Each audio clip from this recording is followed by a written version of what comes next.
Hello, podcasters, and welcome to Sexplosion. My name is Caroline Chenier, and I'm your coach on all things intimacy, relationships, sex, and superconsciousness. This is my monthly porncast, not really, podcast, teaching you about how to be spicy and fun around intimacy and sex, building a great foundation to strong, long-lasting, and passionate relationships. It is unfiltered, unexpected, and uncensored. This month's topic is all about sex and travel. My fabulous guests and I will be discussing our best travel stories to do with sex, being a fearless woman, travel energy, bet you've never thought about that before, safe sex whilst traveling, and perception and reality. So here is my super sexy guest, Carole Fabre. She is a 51-year-old daring French woman addicted to life. She calls herself Carole the Explorer, like Dora, but wiser and, of course, much sexier. Her friends nickname her Pocket Rocket because her joie de vivre is very contagious. For many years, Carole has worked as an international consultant and lecturer in tourism before deciding to become an intuitive transformation coach and vision whisperer. Today, she teaches women how to be fearless and free and fabulous, to live a fuller and more authentic life full of love, fun, adventures, unapologetically, without compromise. Carole lives in Bali, and on top of coaching, she's about to launch her own podcast called World Woman, where she'll be traveling the world, one woman, one country at a time. I've been involved in this before, and I would highly recommend you tune in. She'll tell you more about it later. So, Carole, a very sexy welcome to Sexplosion. Bonsoir from Bali. Excellent. Thank you so much for being here. So what I'd like to start off with is our sexy sex travel stories. So I know you've got some funny ones under your sleeve. So why don't you just fire away? We'll dive in. I think one of my juiciest and I would say the one that I remember with a lot of fondness because it was so sweet and so beautiful and so unexpected that I really cherish it very much. So I went to Peru actually, and I intuitively got the sign that I need to go to Peru on holiday. So I actually had clients in Peru, so I thought I'll go and I'll run a retreat for my clients. And I'm in Peru. And what happens is that on the first night, I lose my passport. So a trip that was meant to last for 1 month ended up lasting for 3 months. And then I thought, why don't I pop into Chile? It was too cold for me in Chile. And then in Chile, I thought, I'm just next door to Argentina. Let's go to Argentina. I had 2 Argentinian friends that I had met when I was in Bali before, actually 2 men friends. And I thought I'll go and see the 2 of them. And I will just go to Argentina because I had seen a program about the Marigold Hotel, but not the movie. The program where you have a bunch of retirees that go and experience retirement in different countries. And one of them was in Argentina. And it was quite clear that Argentinian men were really, really, really cool. So I thought, I'm in need of some attention. Let's go to Argentina and let's see what happens. And I was not disappointed because I have to say that from the minute that I arrived, I felt seen as a woman. And it was just amazing. And that was only a couple of years ago. So that's regardless of your age, because really it's a culture. Argentina is like being in France, but the weather is much better. And this passion that you have as well, that transfers when you watch tango. And I ended up being there the week of the International Festival of Tango. And I couldn't believe my luck because I absolutely love tango music. So I thought, okay, I'll take my tango lessons. I'll go to all the concerts that I can go to. And I'll dive into this feeling of tango that just makes me, kind of really pretty horny. So I go to this place and all the concerts are for free. Argentina is absolutely amazing when it comes to culture. Buenos Aires, like you have to go to this place. It's just surreal. It's cultured. It's beautiful. It's exciting. There is dancing every single day. So I'm there. I've watched 3 tango concerts. My energy is very, sexy. I call an Uber. And here comes my Uber, and I run towards my Uber because it was cold. And I sit, and I know, because I saw the picture of the driver, that he's a cute driver. So I sit, and actually the picture is much worse than the real thing. Like, he's really cute. Oh my God. He's really, really cute. So I start, and I'm like, I'm going to talk Spanish. And suddenly my Spanish becomes incredibly fluent. It's the most fluent it ever was. Then I've got my best friend with me, that's Google Translate, and we start this conversation. And it takes about half an hour to get back to my flat. And at the bottom, I'm staying in an Airbnb. And there is a clear policy in the Airbnb that I cannot let anyone, any stranger come in. But, I'm kind of not thinking that much. I've had a really cool interaction. We've laughed. And he then turns his head and he says, "Can I have a kiss?" And I'm like, okay, that's cute. So I direct my cheek, and of course he changes his face and he kisses me, on the lips. And I'm like, okay.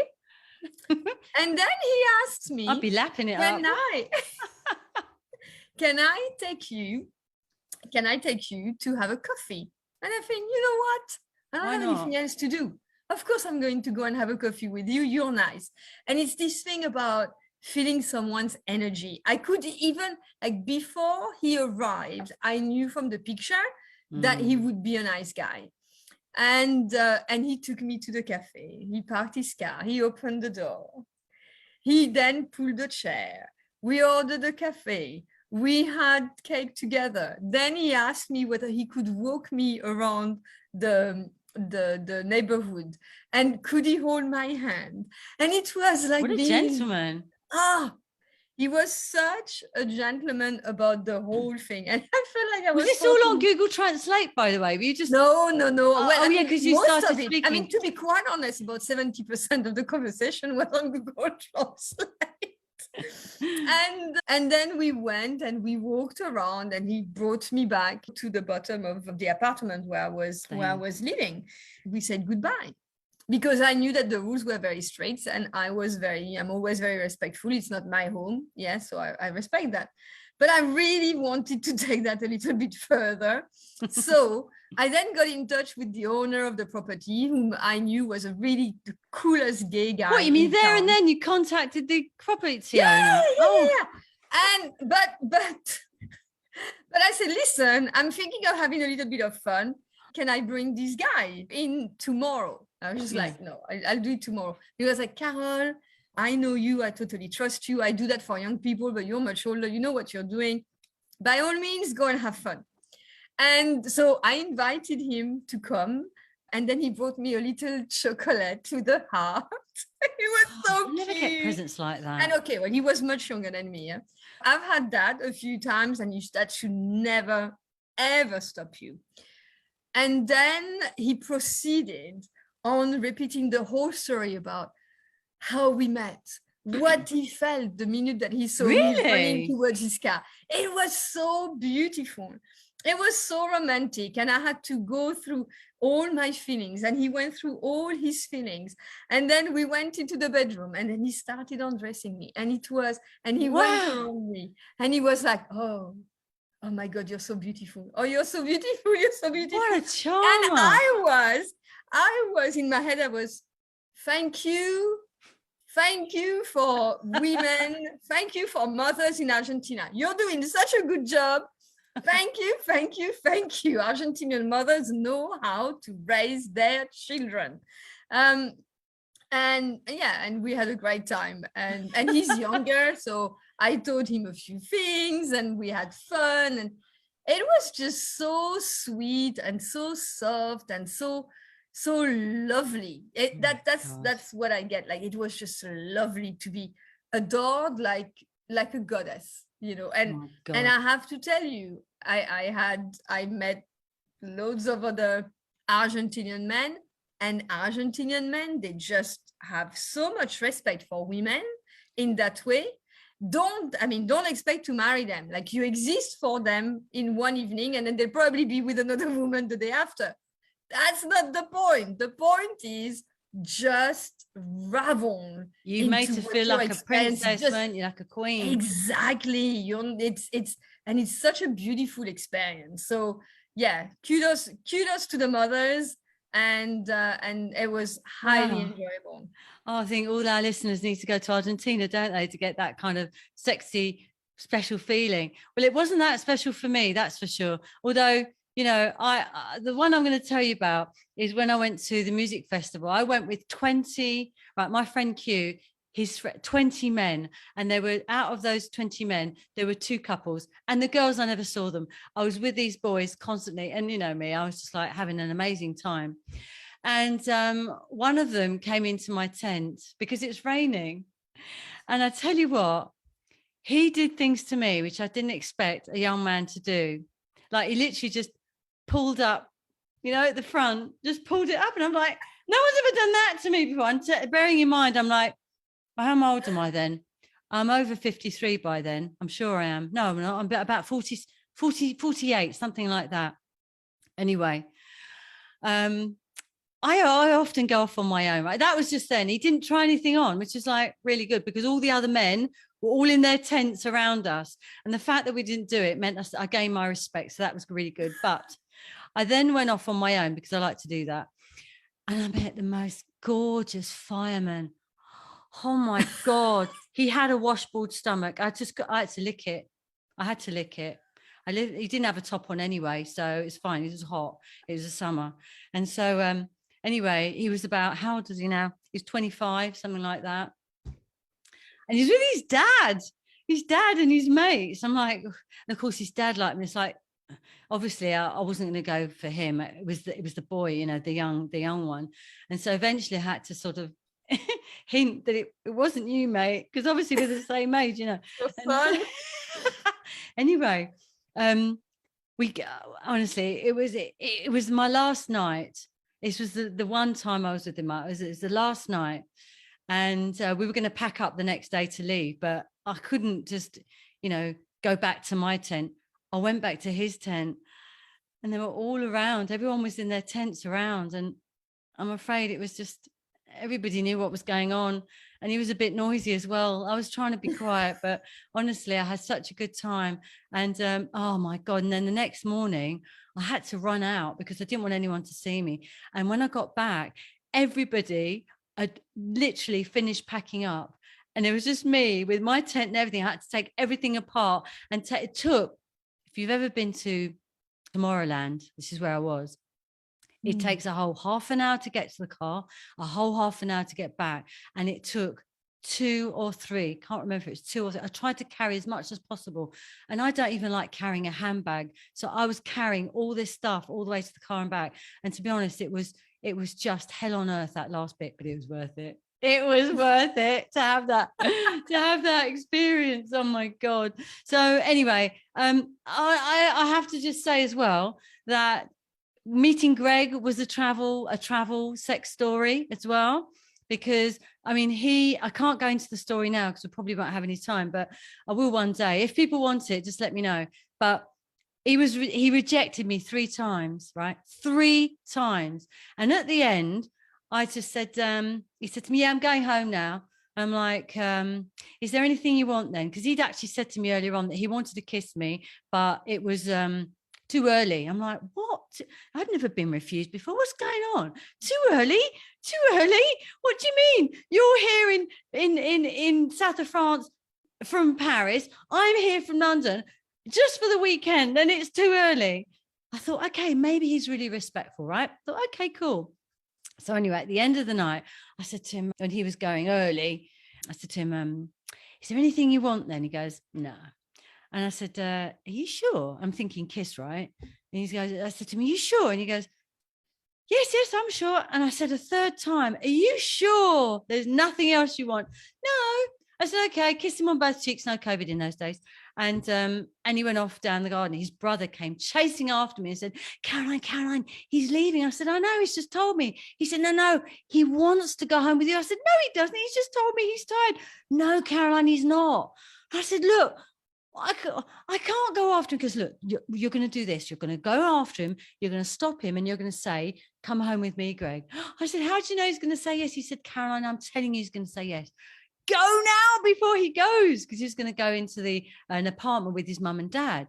So anyway, I run down the garden and I stand in front of him and I say, Greg, will you come back with me tonight? He goes, yes, I'd love to. I went, really? He said, yeah. And I said, oh my God, don't move. I got my bag, didn't say goodbye to anybody. This is a wedding, right? Didn't say goodbye to anybody. I went down and then we went off together. But the thing is, right, it's not just that, because we get back to the apartment and this is my cousin's apartment. And there was me, her mate, and two other mates. There was loads of people in there. So there's 3 double beds. And it was a room where, imagine a big square, and in the middle of the square is a bathroom. So the only 2 doors is the front door and the bathroom door. That's it. Right. So there was my double bed, which was a sofa bed. And then there's big air bed in front. And then round the corner was Noemi and her mate. So we go back to the apartment and we're just getting it on like crazy. And then we hear the door go. We think, oh my God, stop. So we stopped like that. 2 little kids like stopped. And he went in. We had to wait for him to fall. The snoring, right? Heard him snore. So we carried on. Then the other 2 came back. We thought, oh my God, we have to stop now. But we didn't stop in the morning. Everyone was saying, we just carried on. I woke up with my sexy cheeks. That's how I know I've had a really good time. My cheeks were just like really if I pinch it, like really, really red, right? So that was that was Greg. And that was the last time I had a sexy travel sex story, you know? And it's one of the best stories, you know, because honestly, the energy between us, a bit like with your Argentinian, it was incredible. So yeah, thank you so much for your story. What I want to talk to you now about is about being a fearless woman, because this is what for me, this is your signature. This is who you are, a fearless woman. You go out solo, you don't care, and you just get on with it and being in your power. So tell me about that part of you. I think it's very interesting because there are parts of me that are fearful. Yes, I think we all have those, don't we? We all have that. But what's important is to acknowledge the part of us that isn't, and to indulge in that, and to do whatever we can in order to feel free. Because for me, this, fearlessness is clearly associated to freedom. So not being afraid of kissing a stranger, not being afraid of, so for example, I'm in Bali. I meet people constantly on the beach. I have zero idea whether they're vaccinated or not vaccinated. Do I fear kissing them and hugging them? Of course I don't. Of course I don't. Because what matters to me is creating connections. So my fearlessness comes out of the love that I have from hanging out with people, knowing and discovering people, and also serving people. In the morning, this happened again. I have a friend of a friend who was walking on the beach. Okay, let's hug, because we all need that. We all need hugs. We all need to be held. We all need to feel this physical connection. And intimacy. There's intimacy. And here in Bali, when we hug, we have a special Bali hug. Oh, how's that go then? So we hug heart to heart so that our breathing can sync, and we hug for at least 12 seconds. Really? That's a really proper intimate hug, that. It's a proper intimate hug. And I can tell you, you discover someone, woman or man, doesn't matter. Yes. You really know if you're going to get on with someone just in the power of a hug. Wow. And for the people who don't know how to do that, I always say, hey, let's have a Bali hug. I just had this actually. I met a Chinese woman who just arrived in Bali, and is totally not used to that kind of stuff. And I was just having tea with her, and I said goodbye, and she kind of hugged me and she just patted my back. And I was like, no, that's not how we hug in Bali, honey. So now come and feel the hug of Mama Carol. Yes. Wow. And it's So it'd be boob to boob if it's a woman, really, wouldn't it? Because like, well, no, it's well, I mean, mine are, they're quite substantial. Can you feel the heart when there's like a big chest? Can you feel the heart? So that was okay. But it's this is very interesting because I remember learning how to Bali hug, and I remember learning that as part of a group, and there were 2 English girls, 1 Dutch guy, 1 Swedish guy, 1 Japanese guy. And I remember how the Japanese guy he just would not Bali hug. He felt so, like tense just by being wow. Can you imagine his upbringing? by someone else, and especially if it was another man. But honestly, that's the way we do it here, all the time, and you get to connect on another level. And it's not threatening at all. It actually puts you in a place where you feel very, very safe, because you can read the energy of the other person. So for me, I don't I overcome my fear. I actually don't even think about that, because it just doesn't register for me. I love people. I love connecting with people, and I don't give a toss. End of. And I know that this is my genius, and I totally trust that I'm going to be okay. Yeah. For a year, I've been doing it. At the beginning, when I just arrived, I had these reels that I used to do called Bali Beach Wisdom, where I would talk to total strangers and I will ask them to share a life wisdom. And I would ask people to, like, I remember going to the beach and asking a guy to whirl me around. Like, I didn't know him. Yeah, so a lot of women would say, like they did to me, like when I went backpacking, and I was working at the bank at the time, and all these women were saying to me, oh, you're going on your own. I wouldn't know what to speak about. What would you do? Oh. I was like, you just, like, for me, it's just going to a bar. If I go to the bar of the hostel, I always go to a hostel, go to the bar, and people do just talk to you, don't they? And they don't ignore you when you talk to them, do they? No, they don't. And you can start talking to the barman, and there are lots of different techniques that you can use. When I run my programs, one of the things that I do as part of my program is teach women how to relate authentically, to communicate authentically, because I do understand that you might think, oh my God, I don't know what to say, but there are things that you can say that create a connection with a person in 30 seconds. I get people to tell me all their wildest secrets very easily. And why? Because my energy is because I'm genuinely interested. I'm not fishing out for details. I actually care about that person. And when you come from an energy of caring, when you come from an energy of serving, and I always put the energy of serving when I meet a man, it's actually never about me. It's always about how can I make that man feel heard and seen. Yeah. I get rewarded, tenfold. I have amazing conversations with men. And I think that, that there are loads of very, of quality men out there that we don't get to meet because we don't ask them the right questions, and we're not listening to them. And another thing is that everybody's special. That's the thing. When I go backpacking, when I've been backpacking, every single person you speak to is special. They all have some story, or they have some skill, or they have something to say that is always fascinating. And if you don't speak to those people, you missed out on something very interesting. Totally. It's that, okay, what am I missing out on tonight? What is it that I could learn? What connection could I make? What kind of fun could I have? What kind of wisdom could I gain from interacting with this person? Yeah. The point, there is a saying where if you don't like someone, it's because you don't know them well enough. So, and it's always this thing, okay, I know that I will always find something in common with someone.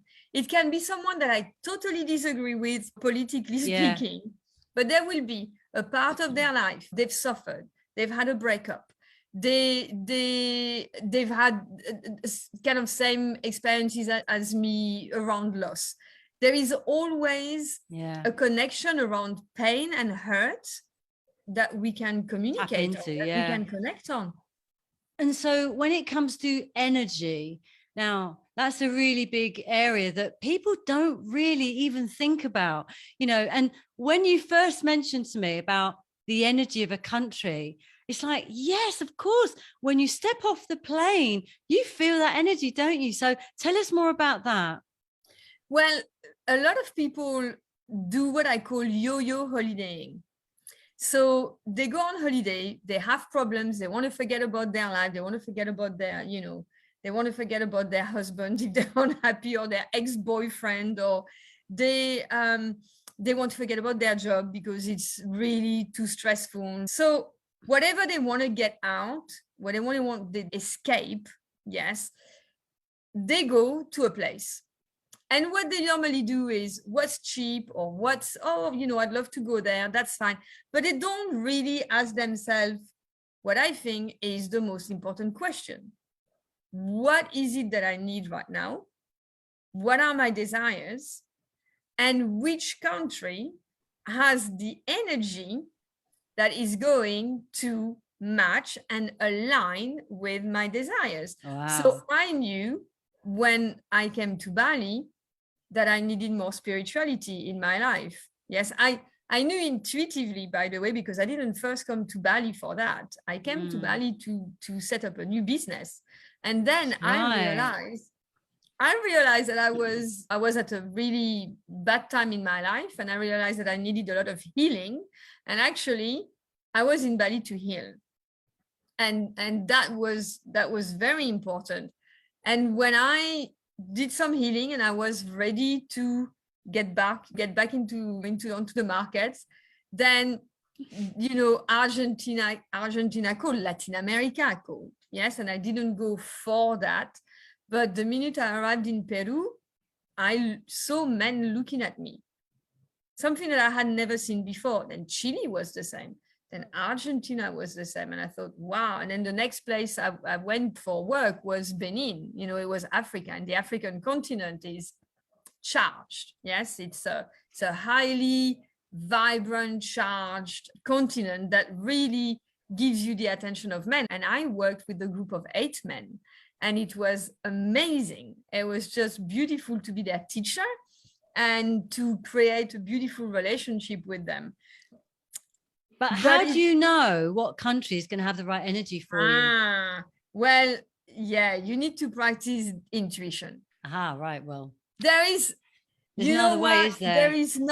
There is nothing to get out of that. You need to know how to listen to your intuition. And when I went to Peru, that's what came out. Like, I really wasn't expecting Peru. I do this thing, which is kind of a vision reading. That's why I call myself a vision whisperer. But I do it for myself, where I get into this guided meditative process, and I free flow write about the things that I want to create in my life. And Peru came out. Like, I'm going to Peru. I'm flying over, you know, Chile and Peru, over the black and white mountains, and I'm watching the condors, and I'm doing regression ceremonies with Indians. And I looked at this and I thought, this is bonkers. I was planning to go back to Africa. I was not planning to go to Peru. The first 2 clients that I signed for my company, for my new business, come from a company called Condor Travel. Right. Yeah. I then Google, and then all my first clients come from Peru, totally unexpected. I then thought, okay, I'm going to Google black and white mountains, and the black and white mountains, totally unbeknown to me, was a range of mountains in Peru. No way. Yeah. That's why this intuition work is just so good, isn't it? Completely nuts. And I ended up choosing it as a destination, and I went hiking for 4 days there. I booked myself for 2 nights, and I ended up staying 4 nights. because I had to, because it was an amazing place. So the thing is, like, you really never know. You just never know. You just have to say, okay, let's go. Let's see what happens. Yeah. My heart told me that I needed to come back to Bali. And you were only going to go out there for 4 months or something. How long have you been out there now? A year and a month, and I'm going to stay. See, I knew when you went out there, I knew this is what you needed. I knew I thought, nah, I'm not going to stay in Bali. Bali is great, but Bali doesn't have that kind of really funky energy that I miss from Africa. But you can recreate that here. And I got myself, I invested in a residence permit. I've invested in my life here. And I don't want to go anywhere else. As far as I'm concerned, I'm in paradise, and I meet amazing people, which is the reason why I'm starting this podcast, because I meet amazing women and I want to tell their story. And it's just, and the thing is, Carol, I've been involved with what you're doing, and what's incredible is that we sit in our countries, our Western countries, and we see on the news about those villages or whatever they are in Africa with their babies, and we've got no idea about their lives, really. It's what we read. We don't get involved in it. And when we go on holiday, we don't go to those places. So actually what you're doing is actually quite good, because you're actually showing the world what these women are all about, and their energy and their power. Because although in some countries it's suppressed, what you are doing is actually bringing it right out. And I expect for some of those women, they've never been asked to actually bring it all out. It's been really interesting, because I've done prep calls to find out about all their stories, and it's been really healing for them, because they haven't had the time to sit down and speak to someone and realize all the things that they've accomplished. And I can tell you, I'm just flabbergasted by the quality. And it's young women and it's older women. It really doesn't matter. And I've decided that I was also going to interview some men, because I'm meeting some really cool men here. Yeah, yes? You got to interview those, haven't you? And I've got to interview them, because we need to show the world that there are really nice men who know how to love and who express that love. I'm very lucky. I go to poetry night. I write poetry, but I go to poetry night every single week, and I hear men and their story. And yesterday there was a guy who wrote a poem. He's only written 2 poems in his life, and he's in our ages, and both have been about his wife. One 17 years ago, and one week ago. And he read this poem, and I can tell you, all the women were on the edge of their seat. Yeah. And they were saying, oh my God, the way you write about your wife is monumental. And you hear that, and you realize that whatever pain or hurt you have, men have a heart too. They really, really do. And they carry a lot of hurt from past relationship, as we do. They carry hurt from the relationship they might have had with their mothers as well. And it's far more common that we women acknowledge, because we're so fighting for our rights and our freedom that we ignore what men are also going through. Yes. And I have to tell you, Bali is a destination where you don't do that. You just open your heart in order to build conscious, beautiful relationships. So that's great. And I tell you what, I'm looking forward to coming onto your World Woman podcast as well. Listen, I wanted to ask you about the safe sex when traveling, because there are a lot of women that are probably not wanting to travel solo purely because they're worried about being on their own and probably getting sucked into something without realizing, maybe spiked drinks and things like that. So what would you say about that? So I have visited in the region of, I'm not counting anymore, about 70 countries, most of them independently. I've never had a problem. No, I haven't. And the reason, and I firmly believe that the reason why this has happened is just because of my energy. Mm. So I just decide that nothing bad's going to happen to me. I go places where I feel that the energy fits me.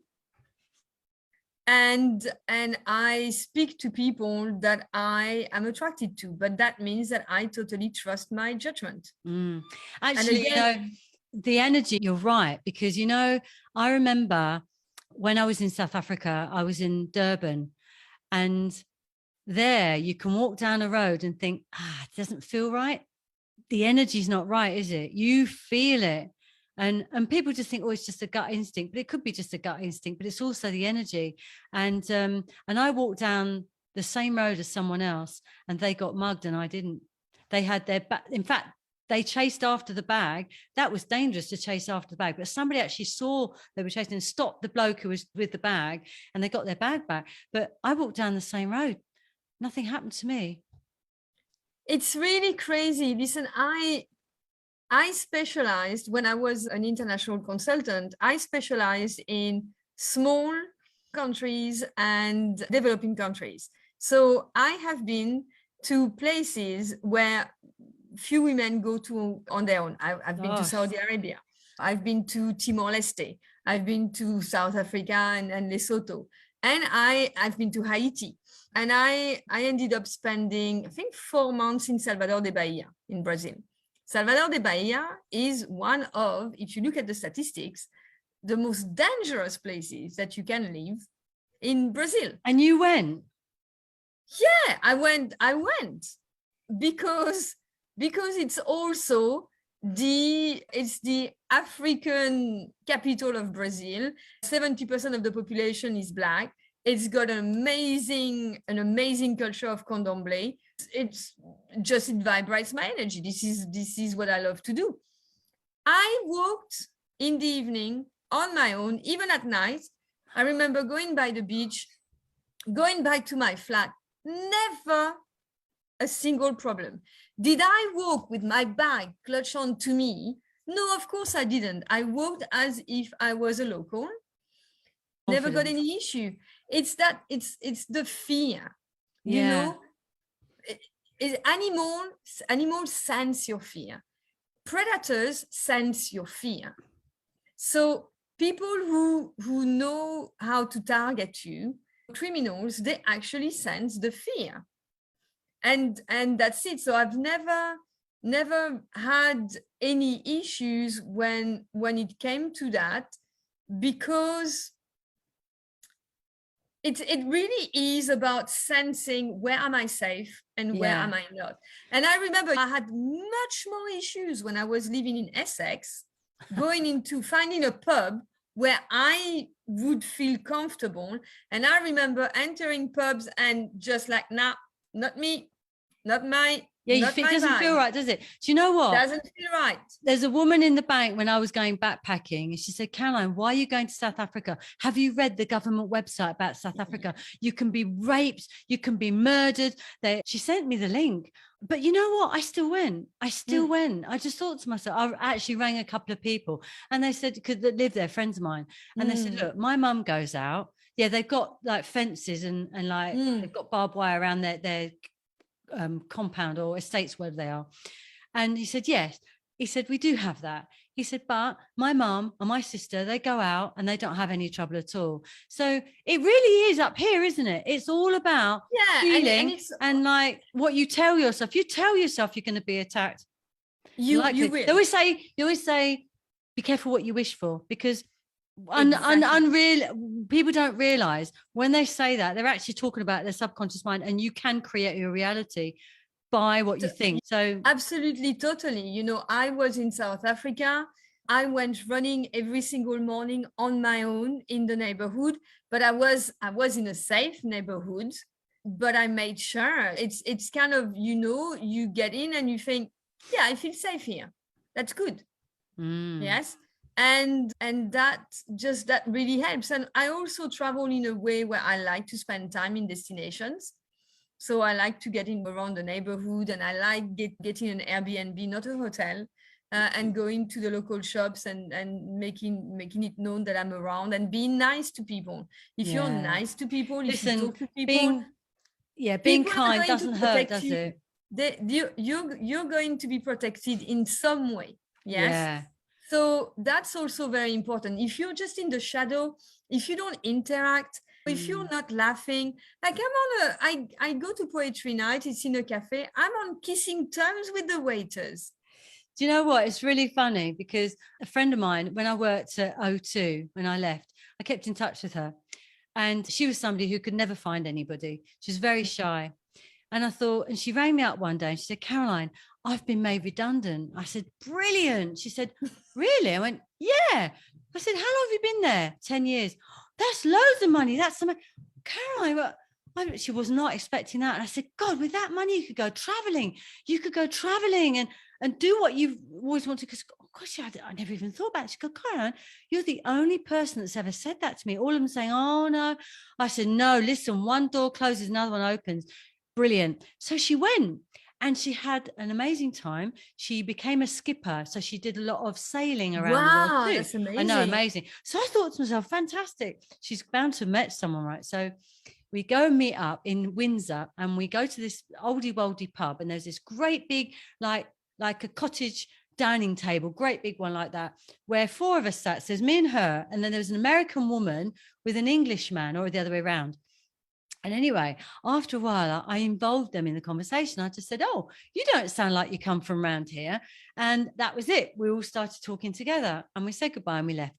And after she said to me, Caroline, she said, you know what? I was sitting there racking my brains as to how I could involve those people in the conversation. And you just did it just like that. She said, God, she said, it's just so, but listen, it's so easy. That's right? Exactly what so I did.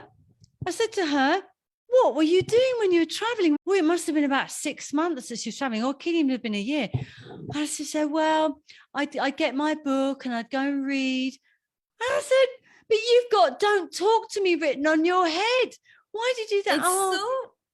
It's so sad. So you can imagine, it's this thing. You go and escape, then you go somewhere, you enjoy it, and then you come back to your same problems, and you're still the shy person that you were, and you transport your problems and yourself from your own country to another. There is no change. People say, oh, when you go on holiday, it changes you.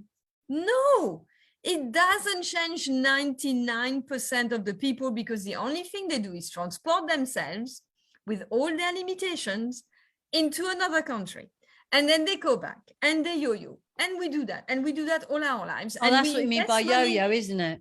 Exactly. We invest money in our holidays and we're not making the most out of it. It's a waste of money in that sense. It's just, when you it's like taking a pill, but it's not doing the real work. Okay. Yeah. I'm going to feel free. I'm going on holiday because that's the point. You go on holiday to feel free, but then you're not. No. But you know what, though? There are many women that go like to Magaluf, or they'll go and they'll just have a wild sex time. But and that's not remember freedom. I know. And the thing is there was one bloke when I was traveling in South Africa. No, this was New Zealand, actually, before I went to South Africa. And this fella came, and he's an Indian bloke, and he wasn't allowed to have relationships. He wasn't allowed to speak to women. I think that's their culture. But what did he do when he came to New Zealand? He let rip. He went crazy. He started drinking as well, because apparently he's not allowed to drink either. And he went crazy. And to the point where he drank himself stupid. And oh my goodness me. And he became a very good friend after, as all of us did. There were 5 of us in total. And I obviously was the only one that was like 53. And the others were really young. But we had an amazing time. And at that time, right, he came in. And I had smuggled a man into I was on the top bunk, because it was with 6 beds in it.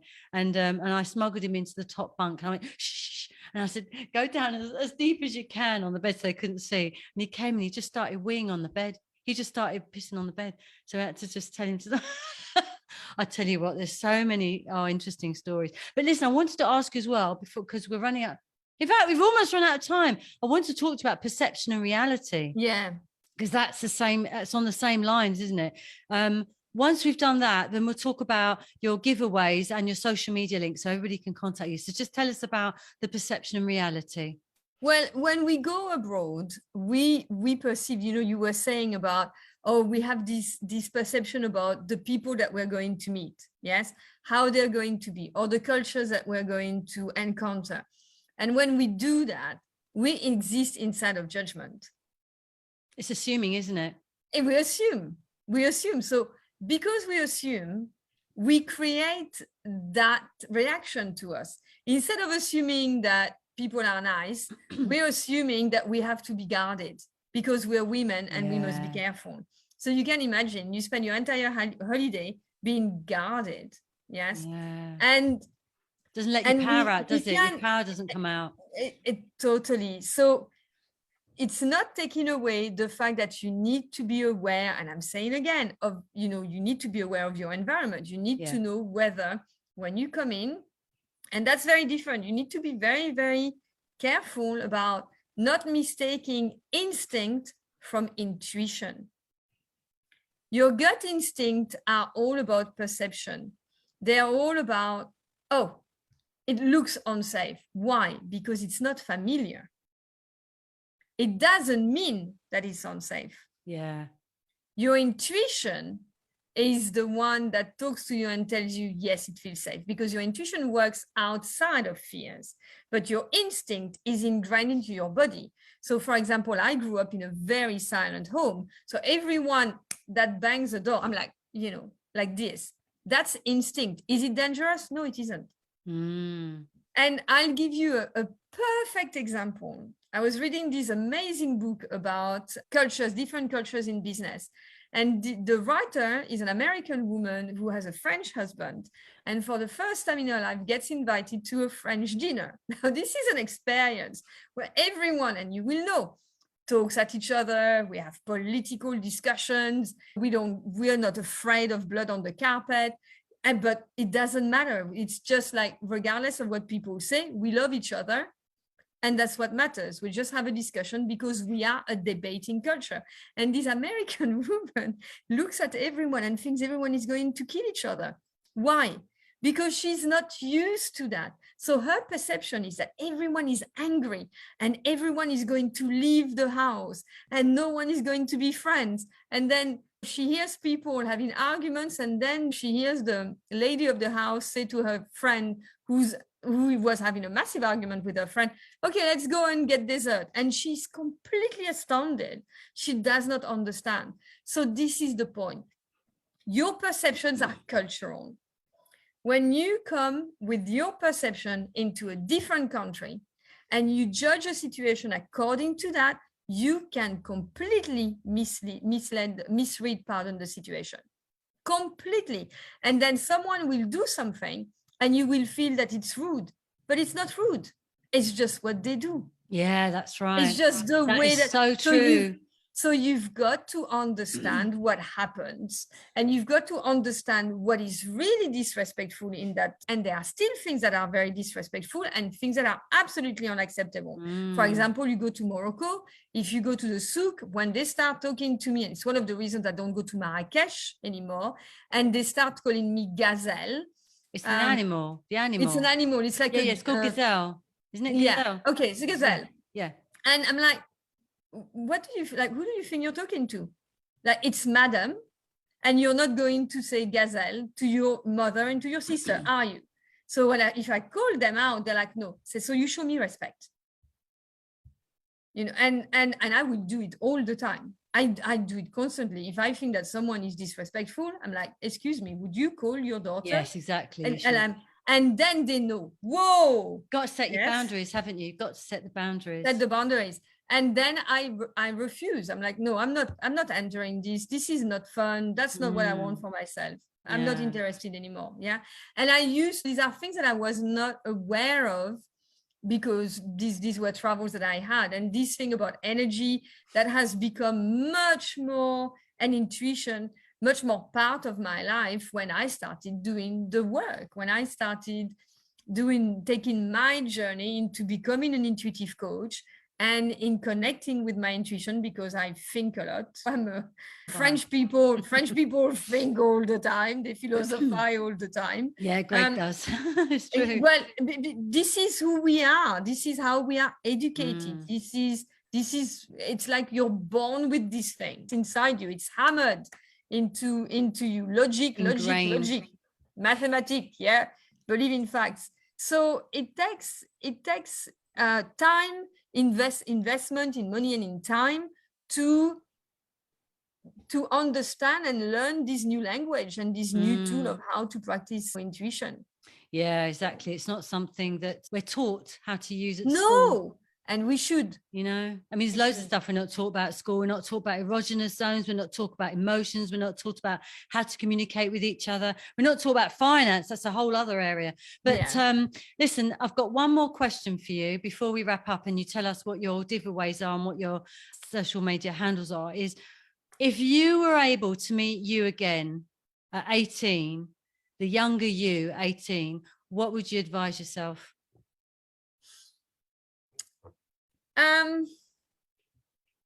So at 18, I really was not a confident woman.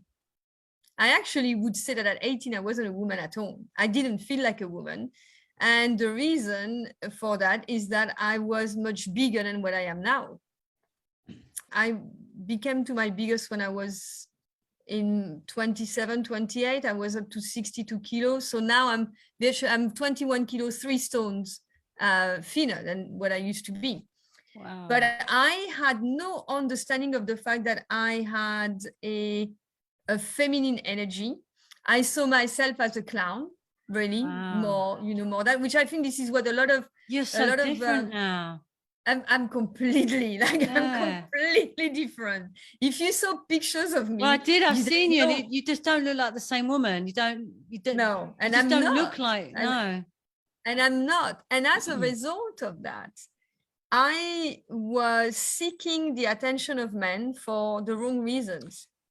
I was seeking sexual attraction from men as a way to validate me, validate my femininity, because I just didn't feel feminine whatsoever. I was overweight. I had no style. I was funny. But no way did I ever look at myself, think I'm a woman. That would just never enter the realm of my consciousness. So I did what a lot of young girls do. I had a lot of adventures, one-night stands, just because I thought that this would make me seen in the eyes of men, really, and that I would eventually find a man who would just want and have a relationship with me. And you don't, when you come with that energy of neediness, of wanting to be validated, of lack of love, of lack of femininity, of lack of confidence, well, of course, that's what you resonate. And of course, the men are not going to hang out. Exactly. You know, it's like you have your thing, you have a nice time, and then they turn over. Oh my God, that's terrible, huh? They turn their back over, and it's like, okay, yeah. So it's the Disney thing. It's like, oh, Prince Charming is going to come and save me. It's the Catholic. Mine eventually came. Upbringing, and yeah, but he didn't come to save you. That's no, what he I'm didn't. saying. No, he didn't. It's true, he didn't. Exactly. No. You went to seek. I saved you went to yeah, ask for what you want. And that's another thing we could speak for hours. Yes, exactly. And the consciousness is what saved me. Honestly, it's the consciousness, admitting that you do have limiting beliefs and that they can be fixed. Yes. And self-love, of course, self-love, you know? Yeah. And that I really totally was unaware of. So I would look at this young woman and I would say, hey, you don't need to do that. And why don't you lose weight, which is what I did eventually before entering my 30s, and feel like the woman that you want to be. Yeah. And really recognize, that you're pretty cool. You're actually a really good example, because you've obviously completely transformed yourself to the woman you wanted to be. Yeah. So you're really inspiring for a lot of women. And I didn't, and in a way, I didn't know I could be that woman. It's just suddenly when I got the body, I thought, oh, because I had no idea. Yeah. I was, oh, this is possible. Like the style that I really always loved for clothes that I thought I couldn't embody, or I can actually now have that. And it was very empowering. It was very empowering. You must have suddenly realized, wow, the world's my oyster here. You must have just thought, wow, the things I can do now. But I didn't know how to use it. So I was still making the same mistakes. Yeah, right. I was still making the same mistakes. Well, so we all do, don't we?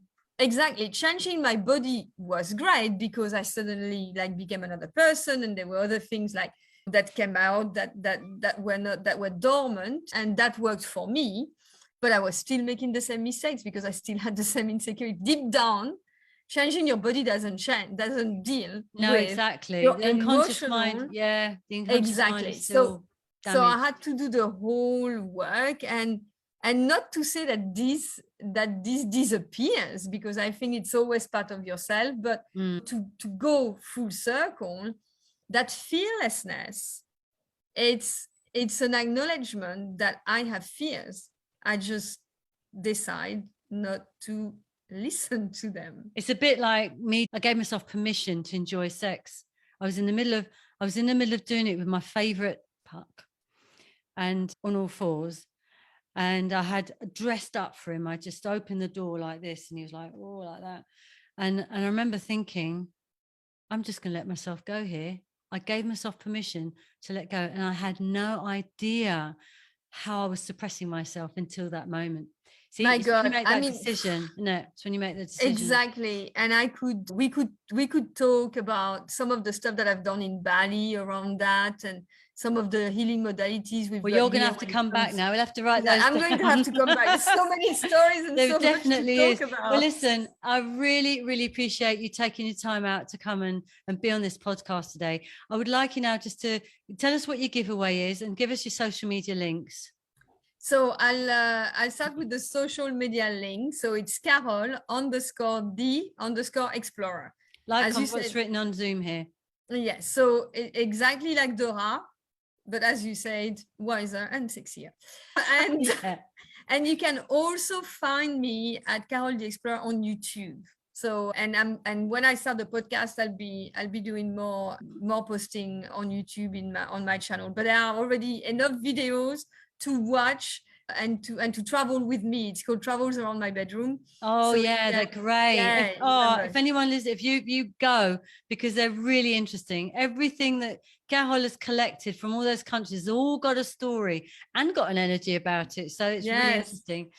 So thank you so much. You're so welcome. It's been so much fun, Caroline. Oh, fantastic. I've loved it. Now, my next guest is going to be Gina Atsu, the goddess within. We love her. Absolutely. And we will be talking sex parties, and I'll be talking about my experience with sex parties and sex clubs.